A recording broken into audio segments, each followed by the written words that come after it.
ಸ್ನೇಹಿತರೆ, ಮೀಡಿಯಾ ಮಾಸ್ಟರ್ಸ್ಗೆ ಸ್ವಾಗತ ಸುಸ್ವಾಗತ.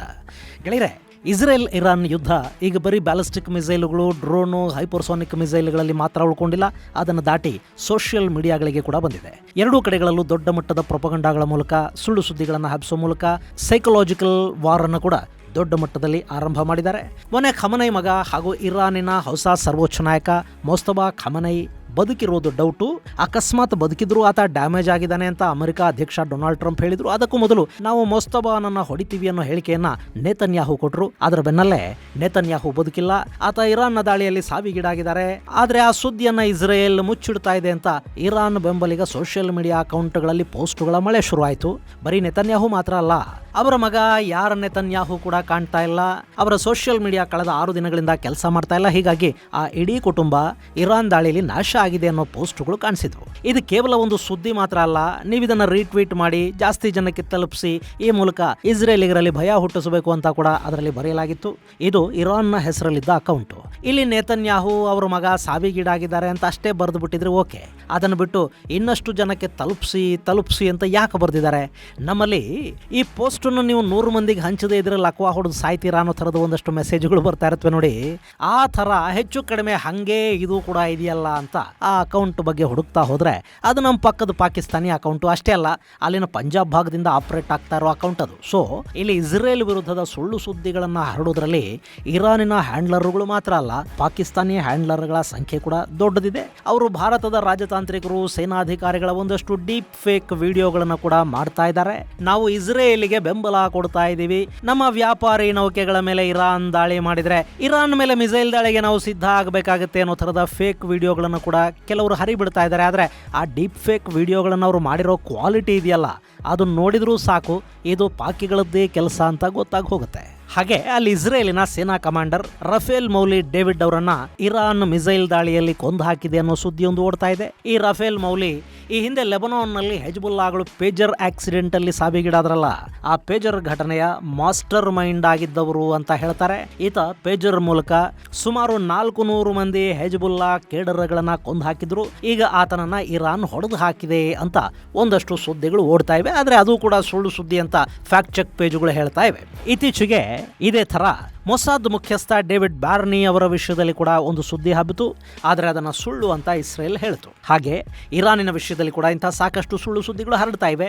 ಅಲ್ಲಿ IRGC ಮುಖ್ಯಸ್ಥ ಬ್ರಿಗೇಡಿಯರ್ ಜನರಲ್ ಅಹ್ಮದ್ ವಾಹಿದ್ನನ್ನ ಕೊಂದು ಹಾಕಲಾಗಿದೆ ಅನ್ನೋ ಸುದ್ದಿಗಳು ಇತ್ತೀಚೆಗೆ ದೊಡ್ಡ ಪ್ರಮಾಣದಲ್ಲಿ ಓಡಾಡೋದಕ್ಕೆ ಶುರುವಾದವು. ಆದರೆ ವಾಹಿದ್ಗೆ ನಿಜವಾಗ್ಲೂ ಏನೂ ಆಗಿಲ್ಲ. ಆತ ಅಮೆರಿಕ ಮತ್ತು ಇಸ್ರೇಲಿ ದಾಳಿಗಳನ್ನ ಹಿಮ್ಮೆಟ್ಟಿಸುವ ಮತ್ತು ಇರಾನಿನ ನಾಯಕರು ಮಾಡ್ತಾ ಇರೋ ಸಂಧಾನದ ಪ್ರಯತ್ನಗಳನ್ನ ತಡೆಯೋದ್ರಲ್ಲಿ ಬ್ಯುಸಿಯಾಗೇ ಇದ್ದಾರೆ. ಆದರೆ ಅಲ್ಲಿನ ಮಿಲಿಟರಿ ಇಂಟೆಲಿಜೆನ್ಸ್ ವಿಭಾಗದ ಮುಖ್ಯಸ್ಥ ಬ್ರಿಗೇಡಿಯರ್ ಜನರಲ್ ಅಬ್ದುಲ್ಲಾ ಜಲಾಲಿ ನಸಬ್ ಅವರನ್ನ ಇಸ್ರೇಲ್ ಹೊಡೆದು ಹಾಕಿದೆ. ಅದನ್ನ IRGC ಖಚಿತಪಡಿಸಿದೆ ಕೂಡ. ಗೆಳೆಯರೆ, ಇದರ ನಡುವೆ ಇರಾನ್ ಮೇಲೆ ನಿರಂತರವಾಗಿ ವಾಯುದಾಳಿಯನ್ನು ಮಾಡ್ತಾ ಇರೋ ಅಮೆರಿಕ ಹಾಗೂ ಇಸ್ರೇಲಿ ಯುದ್ಧ ವಿಮಾನಗಳ ಪೈಲಟ್ಗಳಿದಾರಲ್ಲ, ಅವರ ವಿವರಗಳನ್ನ, ಅವರ ಫೋನ್ ನಂಬರ್ ಹಾಗೂ ಫೋಟೋಗಳನ್ನ ಇರಾನ್ನ ಇಂಟೆಲಿಜೆನ್ಸ್ ಬಿಡುಗಡೆ ಮಾಡಿದೆ. ಕೆಲ ಪೈಲಟ್ಗಳ ಖಾಸಗಿ ವಿವರಗಳು, ಅವರ ಕುಟುಂಬಗಳ ವಿವರಗಳನ್ನ ಕೂಡ ಇಲ್ಲಿ ಲೀಕ್ ಮಾಡಲಾಗಿದೆ. ಇದು ಇರಾನ್ ಇಂಟೆಲಿಜೆನ್ಸ್ ನ ಹ್ಯಾಕಿಂಗ್ ಮತ್ತು ಲೀಕಿಂಗ್ ಟೀಮ್ ನ ಕೆಲಸ ಅಂತ ಹೇಳ್ತಾ ಇದ್ದಾರೆ. ಇದೊಂಥರ ಸೈಕಲಾಜಿಕಲ್ ವಾರ್ಫೇರ್ ನ ಭಾಗ. ಆ ಪೈಲಟ್ಗಳ ಕುಟುಂಬಗಳಿಗೊಂದು ಭಯ ಶುರುವಾದ್ರೆ, ಹಾಗೆ ಬೇರೆ ಸೈನಿಕರ ಕುಟುಂಬಗಳು ಕೂಡ ಇದರಿಂದ ಒತ್ತಡಕ್ಕೆ ಒಳಗಾದ್ರೆ ಅಮೆರಿಕದ ಯೋಧರ ಮೇಲೆ ಆ ಒತ್ತಡ ಬೀಳುತ್ತೆ ಅನ್ನೋದು ಒಂದು ಲೆಕ್ಕಾಚಾರ. ಹಾಗೆ ನಮ್ಮ ಕೈಗಳು ಎಷ್ಟು ಉದ್ದ ಇವೆ ನೋಡಿ ಅಂತ ತೋರಿಸ್ಕೊಳ್ಳೋ ಪ್ರಯತ್ನ ಕೂಡ ಇದು. ಯುದ್ಧಗಳ ಆರಂಭದಲ್ಲಿ ಇಂಥ ಮಾನಸಿಕ ಒತ್ತಡದ ಯುದ್ಧಗಳು ನಡೆಯುತ್ತವೆ. ಅದು ಅಲ್ಲಿ ಕೂಡ ಆಗ್ತಾ ಇದೆ. ಪೈಲಟ್ಗಳ ಫೋಟೋ, ರ್ಯಾಂಕು, ಬ್ಯಾಚ್ ನಂಬರ್ ಎಲ್ಲ ಇರೋ ವಿಡಿಯೋ ವೈರಲ್ ಆಗ್ತಾ ಇದೆ. ಈ ಮಧ್ಯೆ ಇರಾನ್ನಲ್ಲಿ ಫೆಬ್ರವರಿ 28ರ ದಾಳಿಯಲ್ಲಿ ಸಾವಿಗೀಡಾದ ಅಲಿ ಶಂಖಾನಿ ಅವರ ಅಂತ್ಯಕ್ರಿಯೆಗಳು ನಡೆದಿವೆ. ಅಲಿ ಶಂಖಾನಿ ಇರಾನಿನ ನೌಕಾಪಡೆಯ ಅಧಿಕಾರಿಯಾಗಿದ್ರು. ಹಾಗೆ ಸುಪ್ರೀಂ ನ್ಯಾಷನಲ್ ಸೆಕ್ಯೂರಿಟಿ ಕೌನ್ಸಿಲ್ನ ಸೆಕ್ರೆಟರಿಯಾಗಿ ಕೂಡ ಕೆಲಸ ಮಾಡಿದ್ರು. ಆಯತುಲ್ಲಾ ಅಲಿ ಖಮೇನಿಗೆ ಅತ್ಯಾಪ್ತರಾಗಿ ಈ ಶಂಖಾನಿ ಗುರುತಿಸಿಕೊಂಡಿದ್ರು. ಫೆಬ್ರವರಿ 28ನೇ ತಾರೀಕು ಇಸ್ರೇಲ್ ಮತ್ತು ಅಮೆರಿಕಗಳು ಮಾಡಿದ ವಾಯುದಾಳಿಯಲ್ಲಿ ಶಂಖಾನಿ ಕೂಡ ಸಾವಿಗೀಡಾಗಿದ್ರು. ಅವರ ಅಂತ್ಯಕ್ರಿಯೆಗಳನ್ನೀಗ ನಡೆಸಲಾಗ್ತಾ ಇದೆ. ಆದರೆ ಸರ್ವೋಚ್ಚ ನಾಯಕ ಅಲಿ ಖಮೇನಿ ಖಮೇನಿ ಅಂತ್ಯಕ್ರಿಯೆಗಳು ಇದುವರೆಗೆ ನಡೆದಿಲ್ಲ. ಶಿಯಾ ಸಂಪ್ರದಾಯದ ಪ್ರಕಾರ ಮೃತದೇಹವನ್ನು 2 ರಿಂದ 3 ದಿನಗಳಿಗಿಂತ ಹೆಚ್ಚು ಇಡೋ ಹಾಗಿಲ್ಲ. ರೆಫ್ರಿಜಿರೇಟರ್ ಬಳಸೋದಕ್ಕೆ ಕೂಡ ಅಲ್ಲಿ ಅನುಮತಿ ಇಲ್ಲ. ಅಫ್ಕೋರ್ಸ್ ಆ ಕಾನೂನುಗಳನ್ನು ಬರೆದಾಗ ರೆಫ್ರಿಜಿರೇಟರ್ ಇರಲಿಲ್ಲ. ದೇಹವನ್ನು ಒಂದಷ್ಟು ದಿನ ಕಾಪಾಡೋ ಪದ್ಧತಿಗಳು ಕೂಡ ಅವತ್ತಿಗೆ ಜಾರಿಯಲ್ಲಿರಲಿಲ್ಲ. ಹೀಗಾಗಿ 3 ದಿನಕ್ಕಿಂತ ಹೆಚ್ಚು ಯಾವುದೇ ಮೃತದೇಹವನ್ನು ಇಡಬಾರದು ಅಂತ ಅವರ ಶಾಸ್ತ್ರಗಳು ಹೇಳುತ್ತವೆ. ಹೀಗಾಗಿ 4ನೇ ತಾರೀಕು ಅಂತ್ಯಕ್ರಿಯೆಗಳನ್ನು ಮಾಡೋದಕ್ಕೆ ಸಿದ್ಧತೆಗಳಾಗಿದ್ವು. ಆದರೆ ಇಸ್ರೇಲ್ ಹಾಗೂ ಅಮೆರಿಕಾಗಳು ಎಲ್ಲಿ ಅಂತ್ಯಕ್ರಿಯೆ ನಡೆಯುವ ಸಂದರ್ಭದಲ್ಲಿ ದಾಳಿ ಮಾಡುತ್ತವೋ ಅನ್ನೋ ಭಯ ಮತ್ತು ಅನುಮಾನದಿಂದ ಅದನ್ನು ಮುಂದೂಡಲಾಯಿತು. ಈಗ 15 ದಿನಗಳಾದರೂ ಕೂಡ ಇನ್ನೂ ಆ ದೇಹಕ್ಕೆ ಅಂತ್ಯಕ್ರಿಯೆಗಳಾಗಿಲ್ಲ.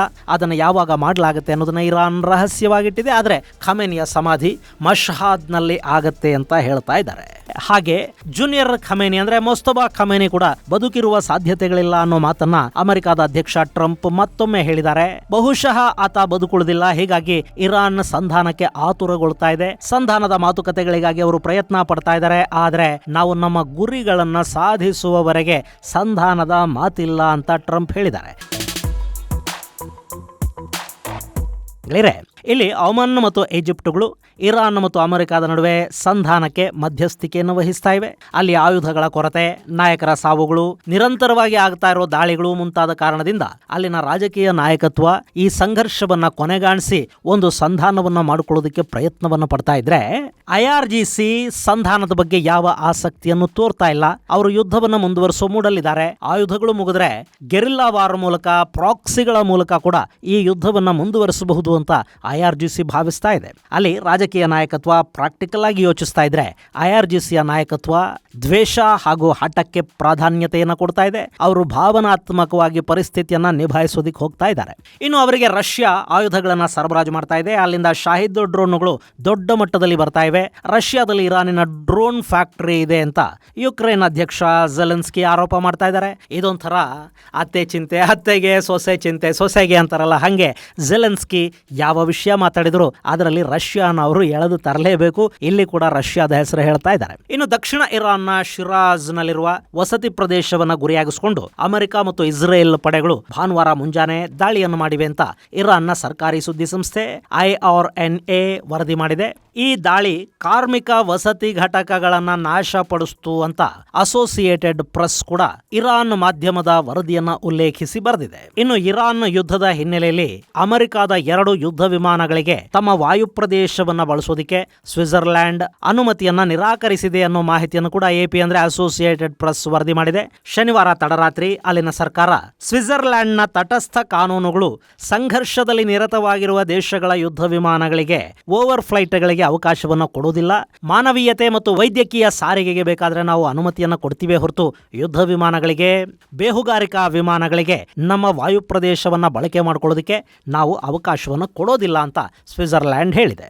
ಹಾಗೆ ಇಸ್ರೇಲ್ ಲೆಬನಾನ್ ಮೇಲಿನ ದಾಳಿಗಳನ್ನ ಹಾಗೆ ಮುಂದುವರಿಸ್ತಾ ಇದೆ. ಇದುವರೆಗೆ ಇಸ್ರೇಲ್ ಲೆಬನಾನ್ ಮೇಲೆ ಮಾಡಿದ ದಾಳಿಗಳಲ್ಲಿ ಸುಮಾರು 800 ಜನ ಸಾವಿಗೀಡಾಗಿದ್ದಾರೆ ಮತ್ತು ಸುಮಾರು 8.5 ಲಕ್ಷ ಜನ ಸ್ಥಳಾಂತರಗೊಂಡಿದ್ದಾರೆ ಅಂತ ಹೇಳಲಾಗ್ತಾ ಇದೆ. ಇನ್ನು ಇರಾನ್ ತನ್ನ ವಾಯುವ್ಯ ಭಾಗದಲ್ಲಿ ಇಸ್ರೇಲ್ ಪರವಾಗಿ ಬೇಹುಗಾರಿಕೆಯನ್ನ ನಡೆಸಿದ ಆರೋಪದ ಮೇರೆಗೆ 20 ಜನರನ್ನ ಬಂಧಿಸಿದೆ ಅಂತ ಪಶ್ಚಿಮ ಅಜರ್ಬೈಜಾನ್ ಪ್ರಾಂತ್ಯದ ಪ್ರಾಸಿಕ್ಯೂಟರ್ ಕಚೇರಿಯ ಹೇಳಿಕೆಯನ್ನು ಉಲ್ಲೇಖಿಸಿ ತಸ್ನಿಮ್ ಸುದ್ದಿ ಸಂಸ್ಥೆ ಭಾನುವಾರ ವರದಿಯನ್ನು ಮಾಡಿದೆ. ಇರಾನ್ನ ಮಿಲಿಟರಿ ಮತ್ತು ಭದ್ರತಾ ಸ್ಥಳಗಳ ವಿವರಗಳನ್ನ ಇಸ್ರೇಲಿಗೆ ಕಳುಹಿಸಿದ ಆರೋಪದ ಮೇಲೆ ಅವರನ್ನ ಬಂಧಿಸಲಾಗಿದೆ. ಇವರು ಕೊಟ್ಟ ಮಾಹಿತಿಯ ಅನ್ವಯವೇ ಇಸ್ರೇಲ್ ನಿಖರವಾಗಿ ಇರಾನ್ನ ಒಂದಷ್ಟು ಸ್ಥಳಗಳ ಮೇಲೆ ದಾಳಿ ಮಾಡೋದಕ್ಕೆ ಸಾಧ್ಯ ಆಯಿತು ಅಂತ ಇರಾನ್ ಸರ್ಕಾರ ಅವರ ಮೇಲೆ ಆರೋಪವನ್ನು ಹೊರಿಸಿದೆ. ಹಾಗೆ ಇವತ್ತು ಕೂಡ ಇರಾನ್ನ IRGC ಅರಬ್ ದೇಶಗಳ ಮೇಲಿನ ತನ್ನ ದಾಳಿಯನ್ನ ಮುಂದುವರಿಸಿದ್ರೆ, ಇಸ್ರೇಲ್ ಇರಾನಿನ ಇಸ್ಫಹಾನ್ ಸೇರಿದಂತೆ ಮತ್ತೊಂದಷ್ಟು ಕಡೆಗಳಲ್ಲಿ ಏರಿಯಲ್ ಸ್ಟ್ರೈಕ್ ಅನ್ನು ನಡೆಸಿದೆ.